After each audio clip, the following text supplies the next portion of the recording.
자, 여러분 이어서 보겠습니다. 22페이지죠. 저 요약집을 먼저 봅니다. 문제집은 50페이지, 문제집은 50페이지 01번 특징 및 과세대상물 별표시 하나 하시고, 그 다음에 문제집은 50페이지 특징 및 과세대상물 별표시 하나 하시고요. 그 다음에 요약집을 좀 쭉 훑어보고 또 빠르게 한번 훑어보고 보겠습니다. 요약집 22페이지입니다. 요약집 22페이지. 우리가 다 공부했던 것들입니다. 지금 요약집. 자, 내용들 쭉 빠르게 한번 훑어보고 문제를 또 풀어보겠습니다. 그 특강 들었던 분들은 그 특강 보고서, 특강 듣고서 그 세법 비교도의 특강 듣고 바로 문제집 모의고사 보니까 효과가 좀 있죠, 여러분들? 예, 뭐 대답은 아까 효과 좋았다고 하는 분들 있었는데 왜 대답들 안 해요? 그게 저 매년 보면은 그 비교도의 특강 그거 한번 딱 하고 시험 보잖아요. 정무교사 같은 거 보면 어느 회사 거든 보면은 점수가 이렇게 이제 올라간단 말이죠. 그래서 그런데 앞으로 계속 갖고 다니면서 사전처럼 계속 갖고 다니면서 보라고 그랬죠, 제가? 사전처럼 계속 갖고 다니면서 헷갈릴 때마다 보시길 당부드리고요. 그래야지 이제 자꾸 효과가 좋아요. 뭐든지 아무리 좋았어도 공부 딱 알았어도 이 시험용 공부는 좋았는데 몇 개월만 지나면 한 달 지나면 그냥 또 그냥 가물가물해지잖아요. 그러니까 다시 계속 갖고 다니면 사전처럼 보시기 바라고요. 22페이지 봅니다. 그리고 안 들었던 분들은 하여튼 꼭 들으라니까, 특강 같은 거 들어서 점수를 돈으로 사라니까 제가 그래서 이렇게 한 단계 한 단계 하시고, 또 보니까 9월 달에는 보니까 이렇게 전범위 뭐 백제인가 그거 백선 특강을 먼저 하고 이렇게 이제 동영 모의고사 보는 것 같은데, 저는 아마 원장님하고 상의해봐야 되는데, 원래 다른 곳에서 백선 특강도 있고 문제 백선으로만 된 특강 그것도 있고 문제도 있고, 또 그다음에 원래 제가 이제 OX 가로놓기 뭐 2개 중에 고르기, 내용 핵심 요약, 또 오주선다 이렇게 해가지고 그냥 믹서해가지고 이렇게 압축한 베스트 오브 베스트 특강집이 또 따로 있거든요. 제 마무리 특강집이. 그래서 그걸 어떤 걸 할지는 일단 저 상의를 해봐야 되는데, 나중에 이제 상의해봐서 이제 할 건데, 9, 10월 과정에 이게 전범위로 저희들과 함께 이렇게 이론을 한번 훑고 있죠. 그 전범위로 한번 훑고 이제 동영 모의고사를 보는 게 좋아요. 그래 보면 그렇게 하고서 요번에 제가 아까 1주차부터 4주차까지 해서 점수가 여기서 이제 먼저 마무리 특강을 하고 전범위 특강을 하고 이제 동영을 들어가잖아요. 그러면 훨씬 이게 이제 특강하지 않고 특강 안 하고 보는 학원이 있고, 이걸 이제 중간에 하는 곳이 있어요. 이런 곳이 있고, 어떤 곳은 이걸 하고 이제 동영모의에서 보는 곳이 있는데, 매년 보면은 점수를 보면은 딱 점수가 동영모의사는 점수 통계 나오잖아요. 그래서 점수 평균 나오고 뭐 여러분들이 어떤 거 선택했는지 뭐 이런 거 나오고, 그래서 그거에 의해서 저희들이 해설 강의 하잖아요. 그럴 때 그 점수 통계를 보면은 특강을 하고 보는 곳이 훨씬 더 안 하고 본 것보다 점수가 한 15점 이상 평균 한 15점 이상 차이가 나요. 하고 본 것하고 안 하고 본 것하고. 그래서 특강을 꼭 하고 듣고 근데 이 시스템이 좋아요. 제가 보기에는 이걸 안 하고 보잖아요. 안 하고 중간에 이렇게 이제 동영 모의고사 보고 나서 자기 구멍을 자각하고 그 다음에 이거를 하자 이런 곳이 있는데, 그거보다는 제가 그렇게 하면은 동영 모의고사 1주차 때 점수가 이렇게 특강하고 봐도 이 4주차 비교해 보면 1주차가 점수가 제일 낮거든요. 그런데 이거를 안 하고 보면 1차 점수가 동영 모의고사 안 나오면 수강생분들이 바로 그냥 2차 포기해 버리더라고요. 그래가지고 대부분의 학원들이 이렇게 중간에 이걸 하지 않고 이렇게 먼저 이걸 하고 그 다음에 동영을 하는 시스템으로 지금 거의 점차적으로 그렇게 가고 있어요, 학원들이. 그런데 제가 생각해도 이거 특강을 먼저 하고 동영 모의고사 보는 게 나아요. 그래서 전체 보았는데 만약에 저 틀린 부분이 생기면 그게 이제 자기 진짜 부족한 구멍이잖아요. 그래서 그 부분을 메워가는 이런 식으로 하는 게 좋기 때문에 이걸 먼저 하는 게 좋은데, 보니까 이제 아까 얼핏 들어보니까 이게 먼저 한다는 것 같더라고요. 이게 먼저 하는 게 좋습니다. 먼저 하고 이렇게 보고. 그래도 1주차가 4주차보다는 점수가 낮습니다, 여러분. 자, 그런 거. 자, 그럼 계속 이어서 봅니다. 22페이지 취득세 01번 테마 취득세 개요인데요. 과세주체는 취득세는 특광도고요. 단 시군구가 위임징수하고 있죠. 그래서 우리가 실제적으로 취득세 신고서 제출은 시장공사 구청장한테 하고 있습니다. 먼 도청이나 특별시청, 광역시청까지 가서 신고하라고 그러면 너무 멀잖아요. 더 특별자치도나 특별자치시는 당연히 11개 지방세 세금에 다 과세 주체가 되고요. 취득 행위를 보고 부과하는 행위세고, 유통 과정에서 부과하는 유통세고, 물세죠. 그래서 납세 문제 인적사항 고려하지 않고 물건만 보고 각각 개별 과세합니다. 그래서 특징이 개별 과세한다는 게 특징인데, 취득세는 취득자가 법인이든 개인이든 따지지 않습니다. 그 다음에 사실주의 과세하죠. 그래서 등기등록 허가 등과 무관하게 과세한다는 거. 우리 부동산 주요 세금들은 하여튼 이것만 잘 알고 있어도 이해하고 있어도 많은 지문들 해결이 가능하잖아요. 등기되지 않아도 등록되지 않아도 허가받지 않아도 과세가 되고 현황 부과합니다. 공부상 현황과 사실상 현황이 다르면 무엇에 따라서 사실상 현황에 따라 부과하고 징수는 신고납부 원칙이고요. 02번 테마 취득세에서 취득이 뭐냐 별표 2개 하셔야죠. 예. 자, 취득세 취득이 뭐냐 물어보면 박스 안에 기초과정부터 배운 거예요. 취득세 취득이 뭐냐 그러면 한마디로 취득세 취득은 뭐다? 사실상 소유권 취득이다. 그래서 사실상 취득만 하면 돼요. 등기등록과 무관하게 등기등록과 관계없이 사실상 취득하면 취득세가 과세됩니다. 등기등록을 이행한 경우에 한해서 취득한 것으로 본다. X죠? 예. 그 다음에 2번 권리가 사실상 취득해야 되고 형식적으로만 취득하는 것은 과세되지 않는다. 신탁법에 의한 신탁사한 취득, 위탁자에서 수탁자로 이전할 때 수탁자의 취득 믿고 맡은 것뿐이니까 비과세고, 신탁계약 종료로 수탁자에서 위탁자로 이전할 때 위탁자의 취득 믿고 맡기다가 돌받은 것뿐이니까 비과세고요. 단 명의신탁은 어떻게 한다? 과세합니다. 자, 명의신탁으로 인한 이전에 대해서 양도소득세는 명의신탁에 대해서 양도소득세는 명의신탁 포함해서 자, 명의신탁 취득세는 과세가 되는데 명의신탁 취득세는 과세인데 자, 근데 양도소득세에서는 명의신탁은 양도소득세에서는 요거 양도에 해당하지 않는다고 그랬습니다. 그래서 여러분들 믿고 맡긴 것뿐이잖아요. 그러니까 명의신탁 포함해서 신탁은 양도에 해당하지 않고 양도세가 과세되지 않잖아요. 소유권 환원, 신탁 해지로 인한 이전 양도에 해당하지 않는다. 언제 본 연식인데 우리 신탁, 소유권 환원 이런 것들은 믿고 맡긴 것뿐이고 믿고 맡겼다 돌려받은 것뿐이고 또 소유권 환원 잘못 간 거 돌려주고 이런 것들은 직접적인 대가 받고 이전이 아니기 때문에 양도에 해당하지 않습니다. 근데 취득세는 명의신탁 어떻게 한다? 과세합니다, 여러분. 자, 신탁법에 의한 신탁산 취득이 비과세고요. 3번 취득세는 사실상 소유권을 취득해야지 소유권 이해권리 취득은 과세되지 않습니다. 그래서 부동산 임차권, 전세권, 지상권, 아파트 당첨권, 분양권, 조합원 입주권 같은 것들 양도소득세 대상은 될지언정 취득세 대상은 아닙니다, 여러분들. 이런 것들. 그 다음에 취득세 취득은 사실상 취득용과 또 23페이지 간주 취득용으로 나눠지는데 먼저 사실상 취득용은 자, 전소유자느냐에 따라서 원시 취득과 승계 취득으로 나눠지고 원시 취득이요. 가로 안에 수용 재결로 취득하는 경우 등 과세 대상이 이미 존재하는 상태에서 취득하는 경우는 제외하고 자, 건축물 건축에서 신축과 재축이 원시 취득이죠. 민법상 시효 취득, 매립간 측의한 토지 취득 이런 거 다 전소유자 없이 새로이 소유권을 창출하여 취득하는 원시 취득, 취득세 부과됩니다. 다만 차, 기, 항, 선 따라 나와야죠, 여러분들. 자, 차량기 장비 항공기 주문에서 건조하는 선박 머리글자를 따서 어떻게 기억했어요? 차, 기, 항, 선은 원시 취득 과세한다 안 한다? 안 하고 승계 취득할 때만 과세한다는 거. 승계 취득령은 유상 취득과 무상 취득으로 나눠지고 매매 교환 자, 법인의 현물 출자 다 취득세가 부과됩니다.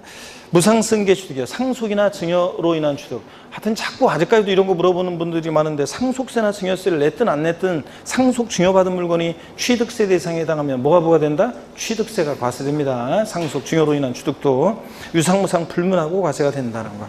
23페이지 이런 사회통념상의 사실상 취득은 아닌데 자, 취득했다고 지방세법상 간주에서 취득세가 부과되는 경우가 있죠. 토지 지목 변경으로 어떤 일이 있을 때 가액의 증가가 있을 때 가액의 증가를 취득했다고 의지해서 간주에서 취득세 부과됩니다. 단순히 토지 지목만 변경된다고 취득세 부과되는 것은 아니고 반드시 어떤 일이 있어야 돼? 가액의 증가가 있을 때. 차량기 장비 선박 종류 변경으로 가액 증가가 있을 때 또 건축물 개수 등으로 가액의 증가가 있을 때 얘네들은 다 증가한 가액에다가 취득세가 부과됩니다. 증가한 가액을 과세편에서요.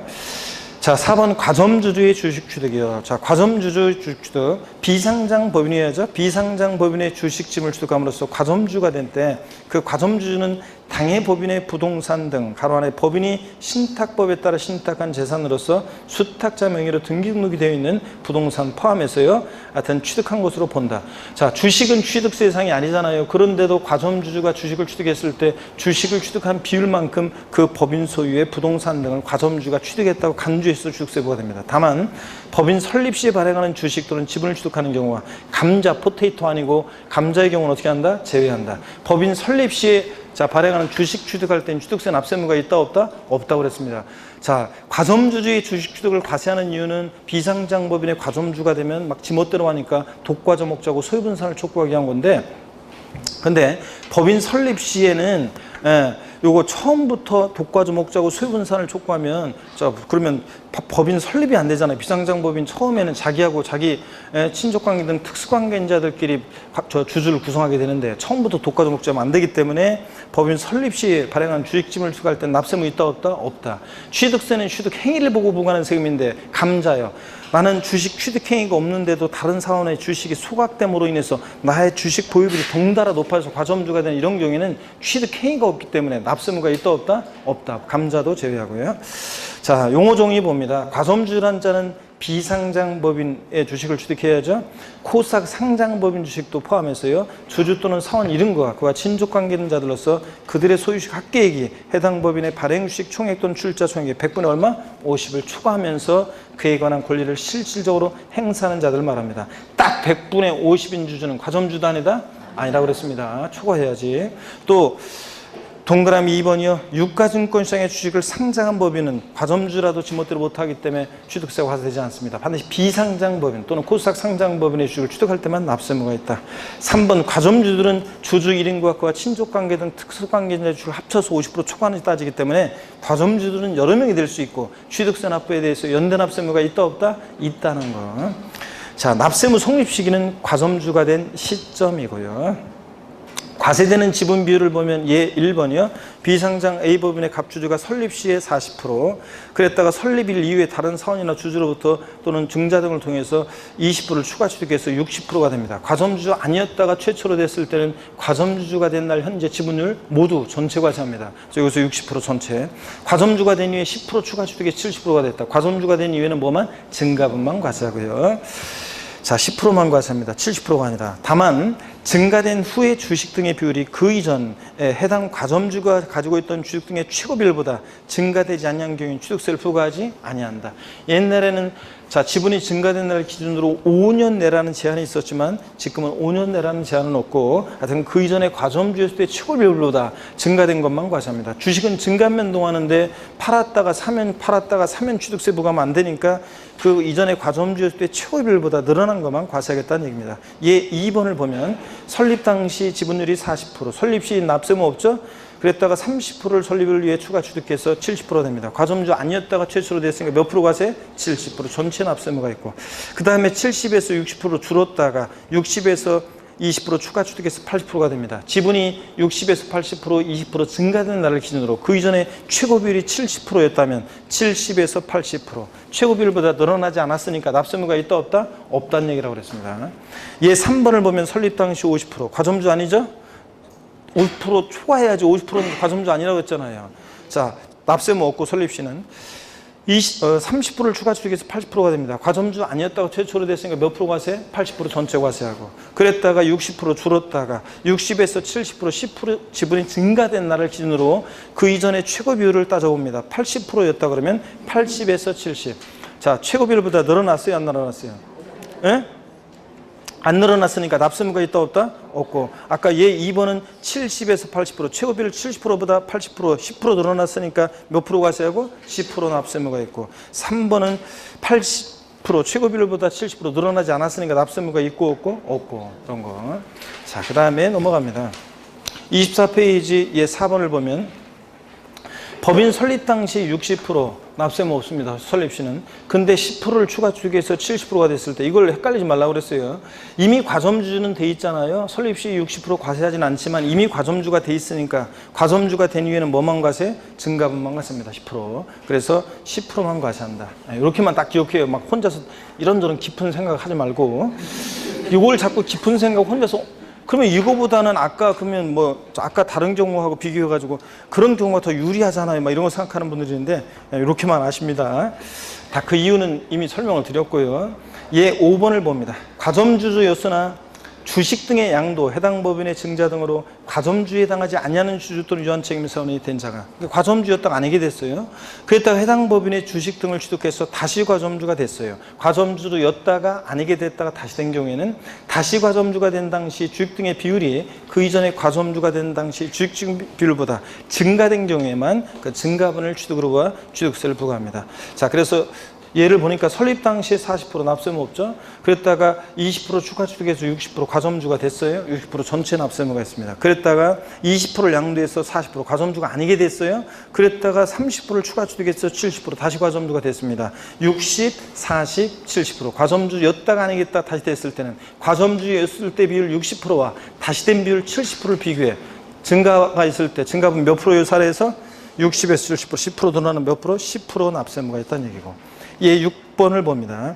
설립 당시 40% 납세의무 없고 30%를 추가 취득 70% 과점주가 아니었다가 됐으니까 70% 전체 납세의무가 있고, 주식을 양도해서 25% 양도해서 45% 과점주가 아니게 됐어요. 그랬다가 15% 추가 취득해서 60% 과점주가 다시 됐어요. 70, 45, 60 과점주였다가 아니겠다 다시 됐을 때는 과점주였을 때 비율 70%와 다시 된 비율 60%를 비교해. 증가가 있어요 없어요? 없으니까 이때 납세의무가 있다 없다? 없다. 근데 올해 2018년도 개정세법이 이거라고 그랬죠?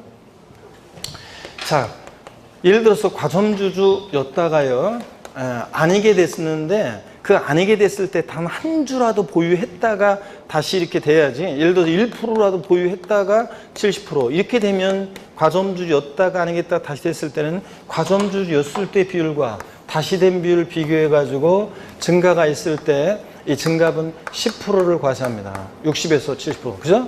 그런 건데 단 한 주라도 보유하고 있었어야 되는데, 만약에 여러분 요거는 2018년도 개정세법 이거예요. 60이었다가 아니게 됐는데 땅프로 단 한 주도 보유하지 않게 됐다가 70%가 돼요. 이럴 때는 과점주였다가 아니겠다가 다시 되는 이런 경우인데 전혀 한 주라도 보유하지 않게 됐을 때는 이 규정을 적용한다 안 한다? 안 한다고 돼 있어요 법령에. 그럼 저 규정을 적용하지 않으니까 이런 때는 그러면 자 최초로 과점주가 된 것으로 봐가지고, 원래 설립 시 주식 취득은 납세의무가 없지만 이런 경우는 자 최초로 과점주가 된 것으로 봐가지고 70% 전체를 과세합니다. 여러분들 이해되십니까 여러분? 네, 요거는 자 이렇게 해서 단 한 주라도 보유하고 있었어야 된다는 거. 자 그러면 됐고요. 그 다음에 과점주주에 대한 과세 방법을 보면, 먼저 과점주주가 주식 취득의 경우 과세 표시는 어떻게 계산하냐면 이따가 뒤에 또 나오죠. 과점주가 된 날 현재 법인이 보유한 취득세 물건에 대한 총가액이야. 이 법인의 전체 총자산가액이 아니라 그 중에서 취득세 대상 물건에 대한 총가액에다가 과점주가 취득한 지분 비율을 곱합니다. 그래서 이때 세율은 어떤 세율을 정하느냐? 의제 취득, 간주 취득의 경우에는 어떤 세율을 정하냐? 중과 기준세율, 특례세율을 정하고 2%를. 자, 이때 부가세요. 중과 기준세율, 특례세율이 정될 때는 취득세액의 10%로 농특세는 부과되는데 지방교육세는 부과되지 않습니다. 중과 기준세율, 특례세율 정될 때는. 그 다음에 또 이런 의제취득, 간주취득은 자기를 전혀 드러내지 않고 아예 조세를 포탈할 수 없기 때문에 산출세액의 80% 중과산세 규정을 적용하지 않습니다. 지목변경, 과점주의 주식 취득이라든가 또 등기 등록을 요하지 않는 재산 같은 것은 중과산세 규정을 적용하지 않잖아요. 취득 후 신고하자고 매각했을 때 80% 중과산세. 그렇죠? 이런 거 적용하지 않는다. 자, 그러면 취득세 과세 대상까지도 보겠습니다. 취득세 대상은 우리가 포항 영일만이 고향인 사람 스토리를 통해서 우리가 취득세 대상을 기억했습니다. 자, 여기 보세요. 우리 여러분 취득세 과세 대상 포항 영일만이 고향인 사람 스토리를 통해서. 자, 갑 7080 세대 갑은 어린 시절에 고향은 자 포항 영일만 앞바다가 고향이었고 마도로스가 되는 게 꿈이었는데 꿈은 꿈으로 끝나고 중견기업에서 서울에서 직장 생활하다가 삶의 회의를 느껴서 고향으로 낙향하는 과정을 3인칭 전지적 관점에 쑥 따라가 봤잖아요. 서울에서 뭐 팔고 갔습니까? 토지, 건축물 팔고. 뭘 타고? 항공기를 타고.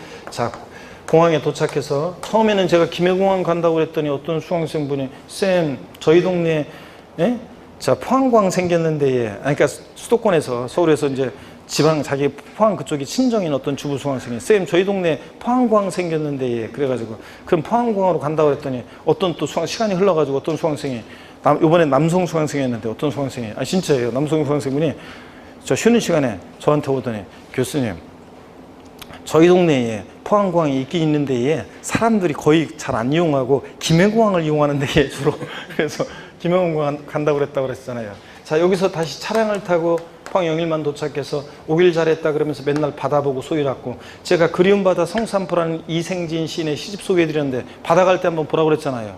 여러분 바다 혹시 여름에 지금 저 지난주에 휴강하고 특강 물론 있었지만 거의 2주 동안에 이제 뵙게 되는데, 그동안 날씨가 무지하게 더웠죠? 아주 그냥 올여름처럼 기록을 경신하면서, 어떤 해에는 그냥 뭐 더워도 그냥 이렇게 열대야. 그 밤에 한 일주일도 채 안 되게 에어컨 틀고 그냥 좀 틀었다가, 그것도 막 잠잘 때는 끄고 자고 막 이랬던 것 같은 기억이 나는데 있죠? 그런데 올해는 그냥 뭐 계속 그냥 낮이고 밤이고 막 에어컨 안 틀면은 살 수 없는 그런 식으로 그저예요. 그래서 뭐 이렇게 산 바로 밑에 있는 아파트 아닌다면은 제가 보기에는 뭐 창문 열어놔도 막 더운 바람이 들어오니까 밤 12시 1시에도 여러분은 잘 모르겠지만 저 같으면 밤 12시 1시에도 바깥에 돌아다니기도 하고, 또 바깥에 나와서 또 담배 내 피느라고 바깥에 나오기도 하거든요. 밤에 나올 때마다 있죠, 열기가 그냥 확 문 열면 확 뜨거운 열기가 확 들어와요. 저 확 막 나와요, 바깥에 나가면은. 그랬다가 또 이제 한번 또 이렇게 들어갔다가 또 나중에 또 나오잖아요. 그럼 또 열기 확 받고, 그러면 또 정신이 띵해가지고 자고 막 그랬었는데, 하여튼 무더운 여름입니다. 지나고 나면 제가 얘기했지만 두고두고 2018년도 여러분 공인중개사 공부했던 그 해 무더웠던 여름이 생각날 것이고요. 이 사람 하여튼 맨날 받아보고 소일하다 보니까 이 사람 부인이 야 인간아 일 좀 하라 그래가지고 어부가 들이시 열심히 했죠. 선박 취득해서 어권 취득해서 고기 잡다가 못하겠다, 너무 힘들어서 강원랜드 갔죠. 거기 온 사람들, 강원도 정선에 강원랜드가 있잖아요. 강원랜드. 제가 이번에 이번에 휴가 2박 3일 원래 길게 잡으려고 했었는데 중간에 강의가 갑자기 뭐가 생기는 바람에 제가 2박 3일로 짧게 휴가 갔다 왔어요. 휴가 갔다 와서 얼굴도 좀 타고 좀 그랬어요. 얼굴 타고 그랬는데 여기 하이온 리조트인가 거기에 워터파크가 생겼어요. 그래가지고 여기 갔다 왔어요. 리조트 굉장히 비싸고 막 그랬는데 제 조카애가 여기 있어가지고 어떻게 좀 직원과로 해가지고 싸게 갔는데도 뭐 하여튼 엄청 비싸더라고. 하여튼 뭐 비싸고 막 뭐 집값 방값도 비싸고 리조트 값도 비싸고 여기 워터파크도 비싸고 하여튼 뭐 그랬었는데, 하여튼 신나게 놀다 왔어요. 하여튼 여기 보세요. 여기 갔더니 강원랜드가 있더라고요. 근데 들어가 보지는 않았고요. 근데 강원랜드 여기 그 카지노에서 카지노 하다가 이 사람 아이템 떠올랐죠. 그래 여기 온 사람들이 골프도 좀 치고 콘도 숙박도 하고 종합체육시설 운동도 하고 폼나게 승마도 하고 요트 타는, 자, 요런 회원권을 분양하는 리조트사 건설하기 위해서 폐강사드렸죠? 광업권 취득해서 임목법에 의한 임목을 뭐로요? 기계 장비로 싹 밀고 건설해 온다. 이렇게 해서 우리가 외웠습니다. 자, 그래서 하나하나 다시 한번 보시면 여러분요. 서울에서 뭐 팔고 갑니까? 토지 건축물 팔고, 항공기 타고, 차량 타고 이동해서, 자, 선박 취득해서 어업권 취득했는데 여러분, 무채재산권 중에서 어업권과 광업권은 취득세 대상인데요. 저작권, 출판권, 특허권 아니고 어업권, 광업권만 대상입니다. 양도소득세는 우리 비교도에 특강 들었던 분들은 이런 거 했었어요. 어업권, 광업권은 취득상인데 양도소득세는 일체 무채재산권은 대상이 아니다, 이런 거. 자, 임목법에 의한 임목도 대상이고, 기계 장치가 아니라 기계 장비 대상이고, 회원권 5가지, 골프, 콘도, 종합체육시설, 승마, 요트 회원권입니다. 아셨죠, 여러분? 이런 것들. 그러면은 거기 뭐 25페이지 한번 보세요. 주의를 보니까 25페이지 주의를 봅니다. 제가 그런 얘기 드렸었잖아요. 잠깐만요. 강원랜드 그러니까 강원도 정선 고한읍과 얽힌 제 에피소드 2년 얘기 드렸었잖아요. 제가 청량에서 기차 타고 동해바다 바다 보러 갈 때 뭐 어떤 애를 만나가지고 그 고한읍에 내려서 예전에 이거 생기기 전에 탄광촌 허름한 거기서 이제 같이 이제 이렇게 밤새 여인숙에서 술 한잔 마시고 제가 했던 그런 얘기 드렸잖아요. 근데 여기 많이 발전하긴 했는데 동네는 역시 아무래도 그렇고, 여기 어렸을 때 이쪽 동네 사는 애들이 그 미술 시간에 시냇물 같은 거 그릴 때 검정색으로 칠한다는 얘기 해드렸잖아요. 근데 이번에 가가지고 제가 검정색인가 아닌가 봤더니 검정색 아니더라고요. 요즘은 탄광 그런 걸 안 하니까 검정색이 아니고 물이 좀 아주 파란 맑은 물은 아니고 파란 물이긴 한데 어떤 간에 물이 흐르더라고요. 근데 검정색은 아니더라고요. 옛날에는 그랬답니다. 하여튼. 그런 얘기도 해드렸던 생각 나요, 안 나요? 봄날에 제가 얘기 드렸죠. 자, 여러분 봅니다. 25페이지 주의. 공간정보의 구축에 관련한 법률에 따라 지적공부의 등록 대상이 되는 토지뿐만 아니라 사실상의 토지도 포함하고, 건축물은 무허가 건축물 당연히 포함이고요. 실질과세원칙상. 건축법상의 건축물, 건물뿐만 아니라 골프연장 나왔다 레저시설, 레저시설 나왔다 골프연장 같은 이런 시설물도 대상이 되고, 건축물의 부수는 시설물로서 엘리베이터, 에스컬레이터 같은 승강기나 건물에 부착하는 그런 거나 이런 것들은 그 자체라는 대상이 아닌데 건물에 부착 설치될 때는 취득세 대상이 될 수도 있다. 이렇게 해서 건축물 범위를 주의하시면 되고요. 자, 그러면 문제집으로 가서 문제 쭉쭉 한번 풀어보겠습니다. 문제집 50페이지 봅니다. 문제집 50페이지요. 01 특징 및 과세 대상물 별표시하고 1번 문제 여러분이 풀어보시고요. 읽어보시고 2번 문제 보겠습니다. 2번 문제 요약집 22페이지 참조고, 다음은 취득세에 관한 설명이다. 틀린 것은 그랬습니다. 취득에는 원시 취득과 승계 취득 그리고 의제 취득 등이 있다. 그렇죠? 2번 취득세 대상이 되는 물건의 승계 취득은 유상 취득, 무상 취득을 불문한 일체 취득을 말한다. 그렇죠? 3번 과세상 자산의 취득에 있어서는 관계법령 규정에 의한 등기 등록을 이행하지 아니한 경우라도 사실상 취득한 때는 이를 취득한 것으로 보고 해당 취득 물건의 소유자 또는 양수인을 각각 취득자로 한다. 실질과세원칙상 등기 등록을 이행한 자에 한한다. X죠? 맞고요. 4번 매매, 교환 등의 유상승계 취득은 취득세가 과세되나 상속, 증여, 기부 등의 무상 취득은 취득세를 과세하지 않는다. X죠, 여러분들? 유상, 무상 불문하고 과세한다고 그랬잖아요. 금방 위에서도. 4번 틀렸고. 5번 비상장법인의 과점주주로서 법인의 설립일 이후에 주식을 취득함으로써 과점주주에 해당하게 되는 경우에 과점주가 된 날 현재 그 회사의 자산을 지분율만큼 취득한 것으로 보아 과점주는 취득세 납세 의무를 지게 된다. 그죠? 자, 그 다음에 3번과 4번도 여러분이 참고적으로 한번 쭉 읽어보시고 풀어보시고 52페이지 넘어갑니다. 52페이지 5번 문제도 여러분이 한번 읽어보시고요. 6번 문제 보겠습니다. 6번 문제. 취득세 관련해서 2018년도 시행되고 있는 제도는 모두 몇 개인가 그랬습니다. 2018년 1월 1일 이후 취득한 것으로 가정한다. 자, 취득세 시행되고 있으면 O 아니면 X요. 특별징수. 지방세에서 징수에 편의가 있는 자로 하여금 세금을 징수시키고 납부하게 할 때 등록면허세는 특별징수되는 경우가 있는데 취득세는 특별징수되는 경우가 있다 없다? 없다는 거 조세 총론할 때 설명드렸습니다. X고 분할납부요. X입니다. 물납 X입니다. 지방세법상 물납과 분할납부 어떤 거? 재산세만 허용된다. 이렇게 말씀드렸습니다. 세부담상은 이거는 보유세 부담의 급격한 증가를 막기 위한 거니까 재산세나 지역자원시설세, 종부세에서 세부담 상한 규정이 있는 거지. 취득세나 등록면허세, 양도세는 보유세가 아니니까 이런 세부담 상한 규정이 있다 없다? 없습니다. X. 면세점 5죠. 취득가격 50만 원 이 과세하지 않는다. 면세점 적용됩니다. 기한후 신고요. 저희 총론에서 했어요. 지난번에 신고 납부하는 세금은 다 기한후 신고할 수 있다고 그랬습니다. 소액징수면제 X죠. 재산세, 지역자원, 시설세, 지방소득세가 소액징수면제입니다. 자, 지난 총론할 때 했잖아요. 재산세, 지역자원, 시설세, 지방소득세지. 취득세나 등록면허세는 둘 다 소액징수면제는 적용되지 않습니다. 중과산세.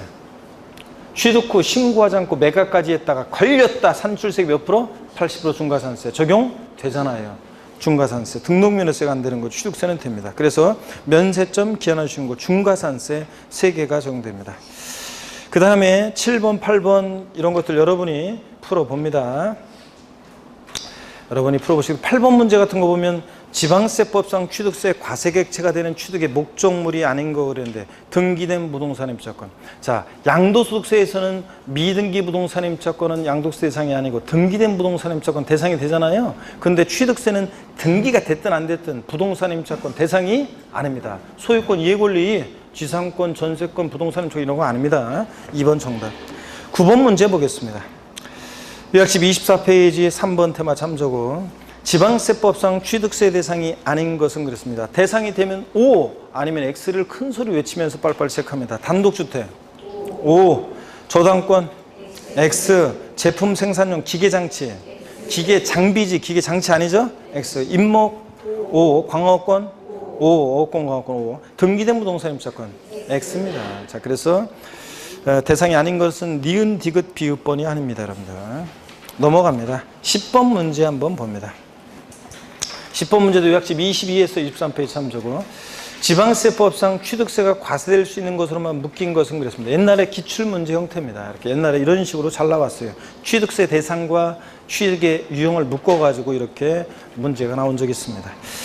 자, 오르면 O, 틀리면 X입니다. 기업번 보유 토지 지목이 전에서 대지로 변경돼서 가액이 증가한 경우.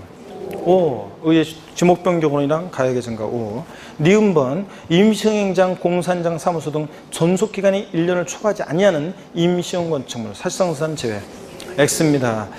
우리 요약집 43페이지에 나오는 건데, 다음에 또 보겠지만 요약집 43페이지에 나오는 건데, 임시건축물 존속기간 1년 이내일 때는 뭐하고? 비과세고, 1년을 초과하면 어떻게 하고? 과세합니다. 중과견수율 특례세율로. 다음에 또 하고요. 그래서 비과세입니다. 얼마 있으면 없어질 거니까 1년 이내에 초과했는지 안 했는지 잘 봐야 돼요. 존속기간. 사치성 재산 제외고요.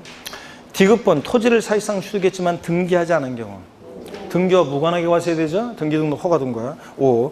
공유수면 매립하거나 간척하여 토지를 조성. 원시 취득이죠. 취득세 부과됩니다. 그래서 기역, 디귿, 리을번 정답입니다. 11번도 옛날 기출문제를 수정한 건데요. 5번 지문만 한번 볼게요. 5번 지문. 11번 문제 5번 지문. 개인 간에 부동산을 교환하는 경우에는 취득세를 과세하지 않는다. 매매, 교환, 법인의 현물 출자 다 유상승계수익으로서 취득세가 과세됩니다. 교환은 거래 양당사자 모두에게 취득세와 양도소득세가 과세될 수 있다. 이게 특징이잖아요. 유상승계축이잖아요. 매매 교환. 그래서 다 과세가 됩니다. 그 다음에 12번 문제 종합문제인데요. 2번 지문만 보겠습니다. 2번 지문. 차량 개장비 항공기 및 주물받아 건조하는 선박은 원시 취득에 한해서 납세무가 있다. 차기항선은 뭐? 승계 취득에 한해서만 납세무 있지. 원시 취득, 현대자동차에서 완성차 만들었을 때 취득세 부과하면 소비자에게 전가시키잖아요. 원시 취득은 납세무가 있다 없다? 없다. 그래서 2번 정답이고. 그 다음에 2번 납세무자 별표 3개입니다. 시험에 무조건 나온다고 그랬죠, 여러분? 올해 납세무자 나옵니다, 시험에. 취득세 납세무는 시험에 나오는 거고, 요약집을 보도록 하겠습니다. 요약집 25페이지로 갑니다. 요약집 25페이지. 자, 또 고기 한번 드시고요. 목 운동 다시 한번 합니다. 아이고, 반대로 돌리시고, 허리도 좌로 우로 돌립니다. 아이고, 기지개 뒤로 화끈하게 제끼시고요. 좋습니다, 여러분. 04번 취득세 납세무자. 별표 3개죠? 시험에 무조건 나온다고 그랬고요. 자, 한번 보겠습니다. 어떤 얘기인지. 사실상 취득자입니다. 먼저 공부상 등기 등록에 관계없이 사실상 과세물건을 취득한 자가 납세무자입니다. 등기 등록을 이행한 자에 한해서 취득세 납세무자가 된다. 이러면 X라고 그랬습니다.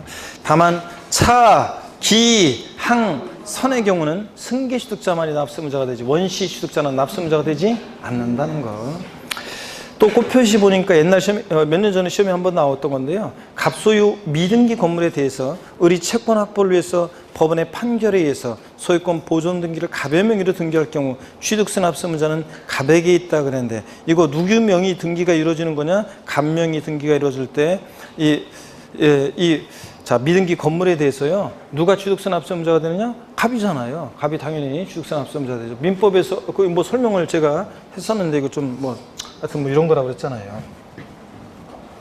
갑이 어떤 건물, 채무자인데 어떤 건물을 얘가 건물을 신축했는데 지명의로 소유권 보존 등기 안 하고 있습니다. 하면은 채권자들이 달라가서 들어서 가져갈까봐 안 하고 있잖아요. 그럴 때 채권자을은 자기 채권의 보존을 위해서 요거 팔아버릴까봐 얘가 법원에다가 가압류를 신청하고, 자, 그런데 가압류를 신청하고, 그 다음에 법원에서는 등기관한테 가압류 등기를 촉탁하고, 공시법에 배우잖아요. 근데 등기관이 가압류 등기를 해야 되는데 아직 호적에도 안 올라 있잖아요. 그러니까 직권으로 이거 뭐합니까? 소유권 보존 등기합니다. 그럼 보존 등기 명의자는 누가 되는 거예요? 갑. 그러면 이 건물 취득에 대해서 취득세 납세무자는 누가 되는 거예요? 갑. 등기 명의자입니다. 그 다음에 주체의존부 취득자가 되는 경우, 가산한 자 X 돼 있는데, 자, 생략을 해놨죠, 제가. 자, 건축물의 조작 설비, 부대 설비에 속하는 부분으로서 주체 구조와 효용 가치를 이루면서 일체가 될 때, 그럴 때 그 건축물의 조작 설비, 부대 설비에 속하는 부분, 그러면 엘리베이터, 에스컬레이터 같은 걸 떠올리라고 했습니다. 이런 것들을 주체 구조부 취득자, 이외자가 시설물을 가설했을 때 주체 구조부 취득자가 함께 취득한 것으로 본다. 법령이 되어 있어요. 그 말은 누가 납세무자냐? 주체 구조부 취득자, 건물주가 납세무자지 가설한 자 X라고 그랬습니다. 그 다음에 상속인 각자가 되는 경우 상속, 가로 안에 피상속인이 상속인은 유증 및 포괄유증 포함해서요. 으로 인하여 취득하는 부동산은, 상속으로 취득하는 부동산은 누가 납세무자? 상속인 각자. 대한민국이 만세 각자입니다. 근데 시험에서는 뭐 상속 지분이 가장 높은 자로 한다. 주된 상속자가 취득세 납세무자가 아니라고 그랬습니다. 상속인 각자고. 그 다음에 공동 상속의 경우에 취득세 납부 의무는 공동 상속인들은 취득세 납부에 대해서 연대 납세 의무가 있다 없다? 있습니다. 지방세 기본법 연대 납세 의무에 관한 규정을 준용한다고 법령이 되어 있어요. 그 말은 연대 납세 의무가 있습니다. 조합원이 되는 경우 지역주택조합과 주택재건축조합이 조합원용으로 취득하는 조합주택용 부동산은 누가 납세무자? 조합원. 근데 조합원에게 귀속되지 않는 부동산은 제외한다고 법령이 되어 있어요. 그 말은 조합원이 납세무자 되는 것으로 제외하는 거니까 비조합원용 부동산은 누구? 조합이 납세무자. 단지 내 상가나 일반 부장부분 같은 거. 그 다음에 공유물로 취득하는 부동산은 공동소유자 각자가 납세무자고요. 공유를 하는 건 공동소유자, 소유자가 여러 명이라는 얘기니까 공유물로 취득하는 부동산 공동소유자 각자. 외국인 소유의 시설, 대물건은 국내 대여시설 이용자에게 대하기 위해서 수입할 때 누가 납세무자? 수입하는 자. 대여시설 이용자 X입니다. 수입하는 자고. 자, 여신전면금융업법에 따른 시설 대업자가 건설기나 차량의 시설 대응을 하는 경우로서 같은 법령 규정에 따라 대여시설 이용자 명의로 등록하는 경우라도 그 건설기나 차량은 시설 대여업자지. 역시 이것도 대여시설 이용자가 아닙니다. 시설 대여업자. 자, 변경 시점의 소유자가 되는 경우 차량계 장비 선박 종류 변경으로 가액 증가했거나 토지 지목 변경함으로 가액이 증가했을 때, 자, 그 지목 변경, 종류 변경 시점의 소유자가 납세무자지 지목 변경, 종류 변경 후의 소유자 이렇게 바꿔낼 수 있습니다. 아니고 시점, 밭에서 대로 지목이 변경될 시점의 소유자가 간주취득의 경우 납세무자가 됩니다. 그 다음에 실제 취득대금을 지급한 자. 편하게 보시면 된다고 했어요. 읽어보면 지입 차량 같은 거로 예를 들었는데 제가 버스 하나를 사가지고 운수업체 명의로 등록을 시켜서 운행에서 수익이 발생하면 운수업체하고 저하고 나눠갔습니다. 그럴 때 제가 사갖고 간 버스를 지입 차량이라고 하고 저를 지입 차주라고 했을 때 그 지입 차량에 대한 취득세 납세 의무자는 실제 취득대금을 지급한 자니까 운수업체 명의자가 아니라 누구라고요? 실제 취득대금을 지급한 자, 지입 차주가 납세 의무자가 된다. 그런 얘기입니다. 이거. 그 다음에 여기부터 이제 또 진짜 중요하죠. 배우자 또는 직계존비속 부동산 취득의 증여의제예요.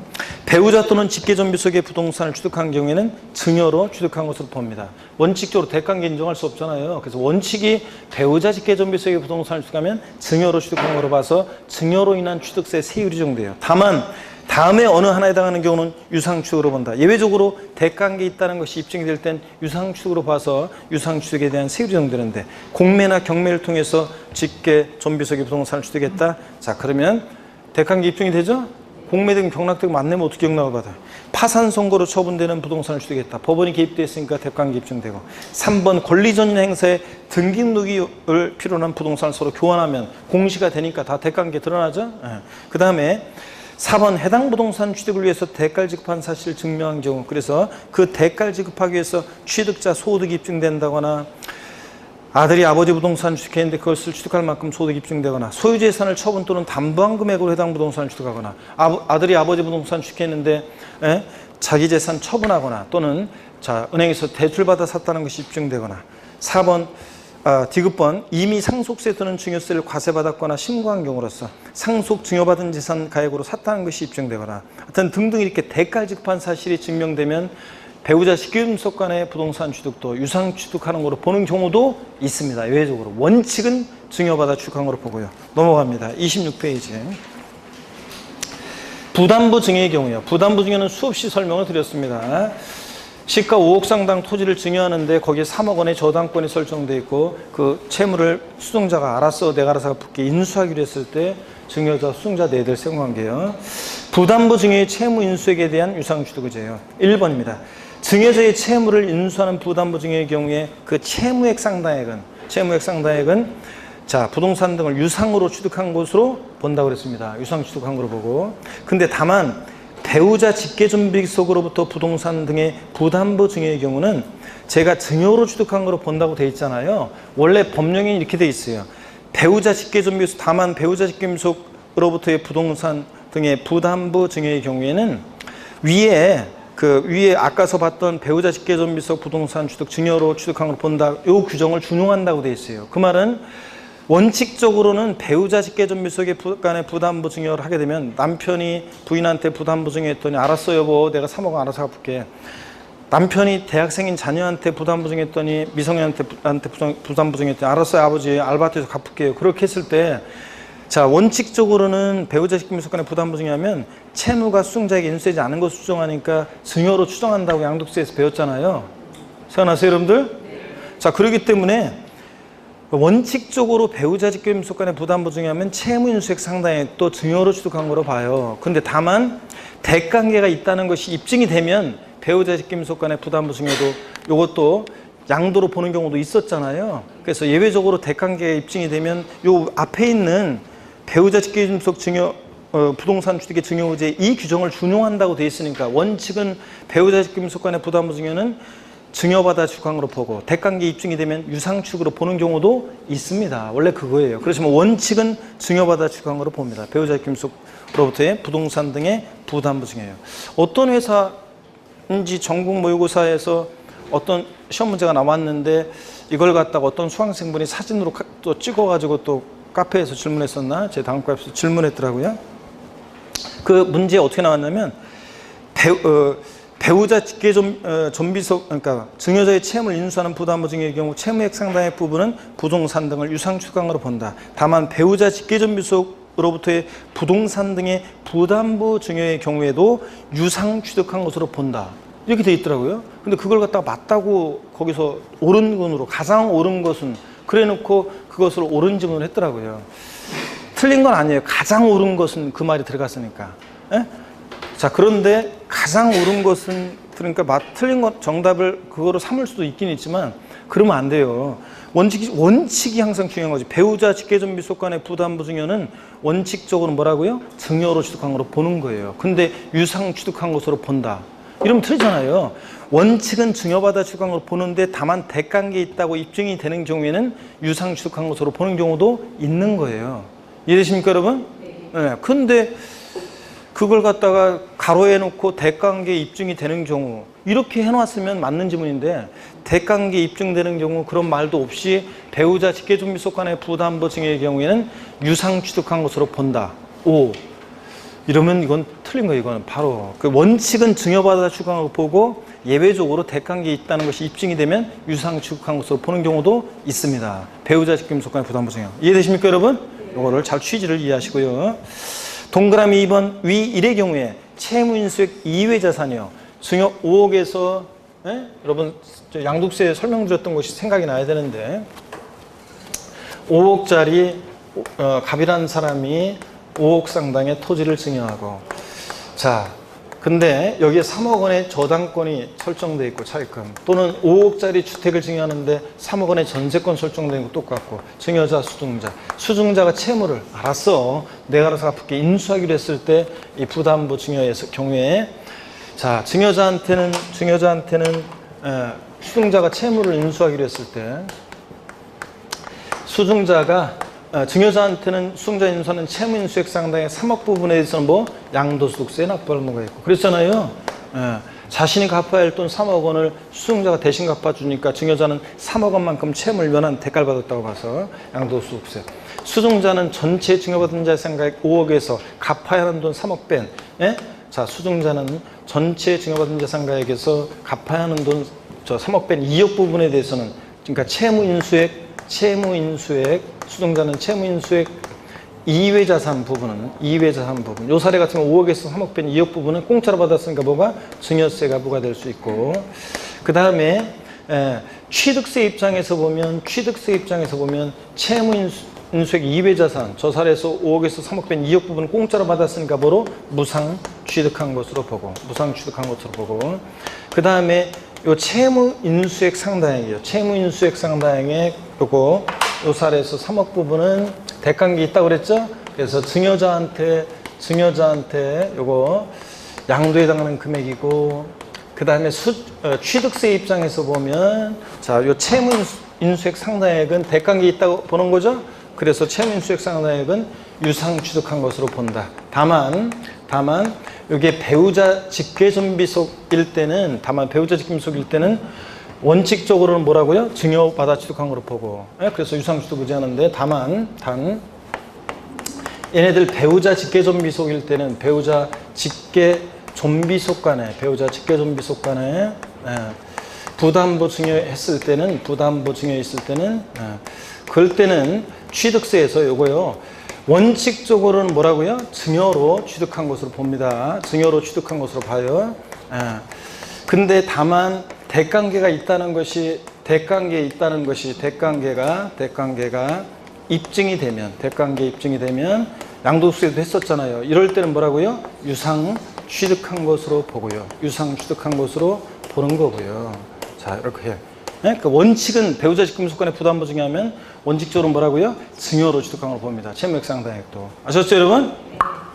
자, 그러면 됐습니다. 자, 넘어가시면 26페이지. 상속재산의 재분할에 따라 초과 취득 시 증여의제. 마음 착한 삼형제 스토리 소개해드렸었어요.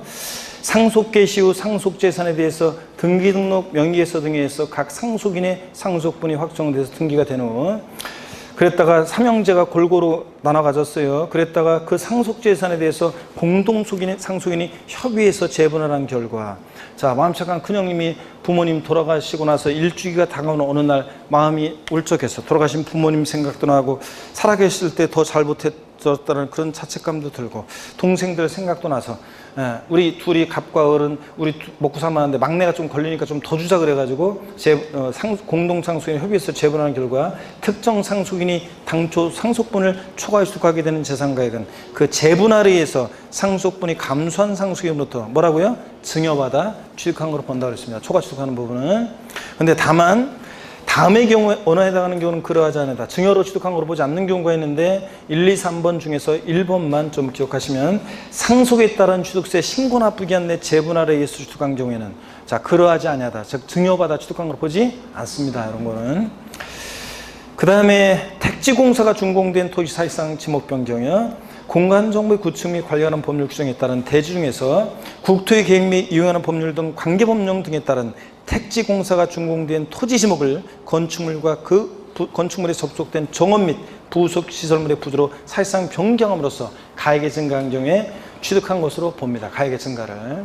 의제 취득이죠. 신탁재산의 위탁자 지위전이요. 신탁법에 따라 신탁재산의 위탁자의 지위전이 있을 때 누가 취득하는지 잘 보라고 했어요. 새로운 위탁자가 해당 신탁재산을 취득한 것으로 봅니다. 취득한 거 보지 않는다고 바꾸겠죠. 다만 위탁자 지위전에도 불구하고 신탁재산에 대한 실질적인 소유권 변동이 있다고 보기 어려운 경우로서 법령이 정하는 경우는 그러하지 않는다. 당연히 그렇죠. 실질적인 소유권 변동이 있어야죠. 자, 그러면 문제집으로 가겠습니다, 여러분. 자, 중요한 부분. 문제집 55페이지입니다. 문제집 55페이지. 02 납세무자 별표 3개고 13번 문제 보도록 하겠습니다. 자, 이건 기출문제인데요. 요약집 25에서 26페이지 참조고 기출문제. 지방세법상 취득세 납세 의무에 관한 설명으로 틀린 거. 1번 부동산 등의 취득은 민법 등 관계법령에 따른 등기를 하지 아니한 경우라도 사실상 취득하면 취득한 것으로 본다. 그렇죠? 네. 2번 주택법에 따른 주택조합이 해당 조합원용으로 취득하는 조합주택용 부동산, 조합원에 귀속되지 않는 부동산은 제외하고 누가 취득한 것으로 본다? 조합원이 취득한 것으로 본다. 그렇죠, 여러분들? 네. 그 다음에 2번 비속이 직계전속의 부동산을 매매로 취득하는 때는 해당 직계비속의 다른 재산으로 그 대가를 지급한 사실이 입증되는 경우에는 유상 취득한 것으로 본다. 그렇죠? 대가관계 입증되니까. 네. 4번 직계비속이 권리 이전에 등기가 필요한 직계전속의 부동산을 서로 교환한 경우 무상으로 취득한 것으로 본다. 등기 등록을 요하는 재산을 직계전비속 간에 교환으로 취득하면 대가관계 입증이 되죠? 유상 취득한 것으로 봅니다. 무상 틀렸습니다. 4번 정답. 5번 직계비속이 공매를 통해서 직계전속의 부동산을 취득했습니다. 대가관계 입증이 되죠? 유상 취득한 것으로 보고요. 넘어갑니다. 14번 문제도 한번 볼까요? 기출문제인데 14번 문제도요. 역시 25에서 26페이지 참조고 지방세법상 취득세 납세무자에 대한 설명으로 옳은 것은 그랬습니다. 1번 취득세는 부동산에 준하는 자산, 어업권을 제외한 각종 권리 등을 취득한 자에게 부과한다. 그러면 여러분 보세요. 취득세는 부동산에 준하는 자산, 또 어업권이나 광업권 같은 권리를 취득한 자에게 부과하잖아요. 어업권을 제외한 각종 권리입니까? 아니죠. 어업권 포함한 어업권을 포함한 광업권 같은 권리를 취득한 자에게 부과합니다. 그래서 어업권을 제외한 각종 권리 틀렸습니다. 2번 건축물 중 조작설비로서 그 주체구조부 하나가 돼서 건축물로서의 효용가치를 이루고 있는 것에 대해서는 주체구조부 취득자 외자가 가설한 경우에도 주체구조부의 취득자가 함께 취득한 것으로 본다. 그렇죠? 네, 이거 가설한 자 아닙니다. 2번 맞고 3번 법인 설립 시 발행하는 주식을 취득함으로써 지방세 기본법에 따른 과점주주가 됐을 때는 그 과점주주가 해당 법인의 부동산 등을 취득한 것으로 본다. 맞습니까 여러분? 예? 법인 설립 시에는 납세무 있다 없다? 없다. 잘 봐야 돼요.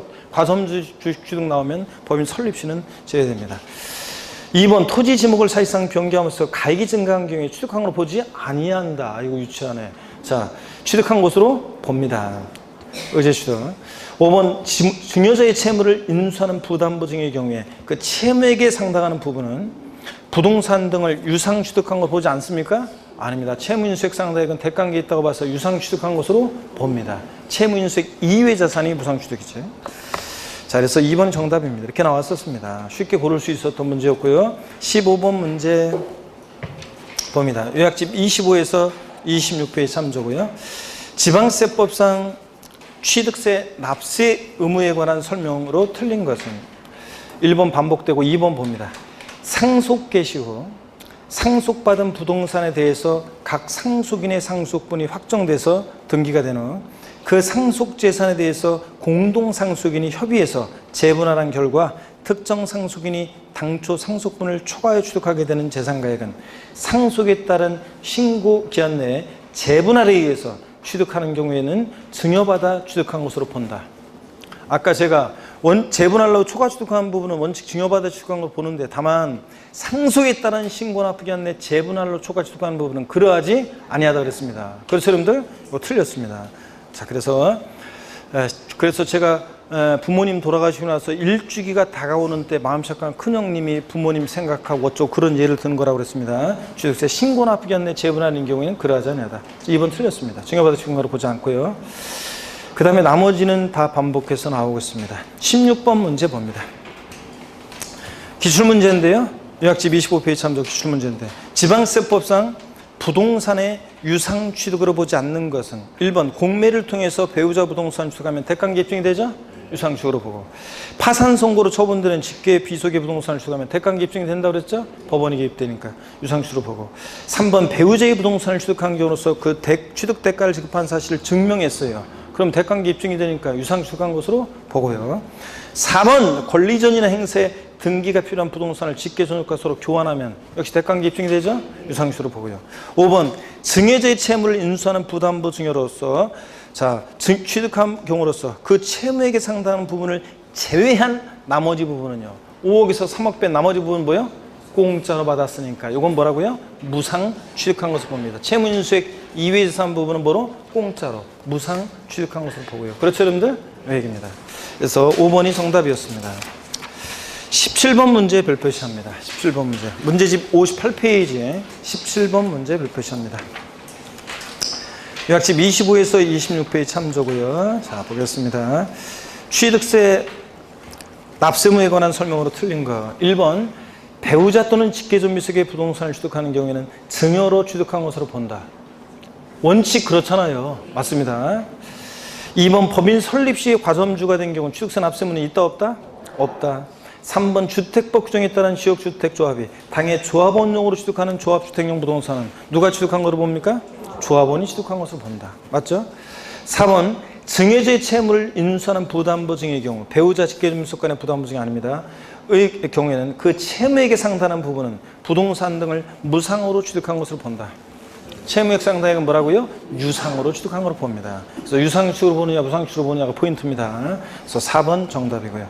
5번 상속으로 인한 취득 중 1가구 1주택의 취득은 과세한다. 우리 어린 시절부터 우리 집, 지금도 우리 집 이거잖아요. 상속으로 무주택 1가구가 1주택을 상속으로 취득하거나, 자, 상속으로 취득세 감면 대상이 되는 농지를 취득했다. 어린 시절부터 우리 집, 지금도 우리 집. 어린 시절부터 우리 논밭, 지금도 우리 논밭. 아버지! 이거 어디서 나왔어요? 취득세 세율 특례에서 표준세율에서 중과 기준세율을 뺀 특례세를 적용되는 경우잖아요. 과세됩니다. 까먹은 사람들은, 저 비교대에 특강 들었던 분들은 취득세부터 양도세까지 세율 쫙 했었는데, 자, 지난주에. 자, 어떤 간에 나머지 분들은 또 우리가 다음 세율 할 때 다음 주에 또 봅니다. 자, 그래서 4번 정답이었고, 그 다음에 18번, 19번 여러분이 보시고요. 20번 문제 한번 볼게요. 19번 문제 여러분이 꼭 풀어보시고, 20번 문제 한번 봅니다. 19번 문제 5번 지문만 볼게요. 19번 문제 5번 지문만 한번 볼게요. 19번 문제 5번 지문. 요약집 25페이지 참조고, 상속, 비상속으로부터 상속에 의한 유증 및 포괄 유증과 신탁 재산의 상속을 포함해서 으로 인하여 취득하는 경우에 상속 지분이 가장 높은 자가 상속받는 과세 물건을 취득한 것으로 보아 주된 상속인이 납세물 지며. 맞습니까? 아닙니다. 누구예요? 상속인 각자고, 상속인 각자고. 상속인이 여러 명인 경우 연대 납세무가 있다 없다? 있다 그랬습니다. 자, 그래서 취득세는 상속으로 취득한 자산은 상속인 각자, 연대 납세무 있다. 요거 포인트입니다. 20번 문제 한번 보겠습니다. 다음은 지방세법상 취득세 납세 의무자에 대한 설명이다. 틀린 거. 1번 시설 대업자가 차량계 장비 선박 항공기를 시설 대여하는 경우에 그 등기 등록 명의에도 불구하고 누가 납세 의무자? 시설 대여업자입니다. 2번 반복되고 3번 요약집 23페이지 참조고요. 토지 지목이 사실상 변경된 경우에 그 가액의 증가 여부에 관계없이 사실상으로 지목이 변경된 시점에 해당 토지 소유자가 납세 의무자가 된다. 맞았어요? 틀렸습니다. 왜 틀렸어요, 여러분들? 지목 변경은 반드시 지목 변경으로 가액의 증가가 있을 때 그 가액의 증가를 주겠다고 의지하는 거지. 증가 여부에 관계없이 틀렸습니다. 지목 변경의 경우에 가액의 증가가 없는 경우에 취득세 부과되지 않습니다. 자, 가액의 증가가 있는 경우에만 과세가 되는 거지. 단순히 토지 지목 변경됐다고 과세되는 것은 아니라는 거. 자, 그래서 그 가액의 증가 감소 여부에 관계없이 여기가 틀렸습니다. 나머지 맞는 지문들 쭉 보시고요. 60페이지 21번. 자, 문제 과점주의 주식 취득부터는 잠깐 쉬었다가요. 과점주의 주식 취득. 자, 나머지 보고 그 다음에 취득 시기, 과세 표준 이런 것들을 이어서 보도록 하겠습니다. 잠깐 쉬겠습니다, 여러분.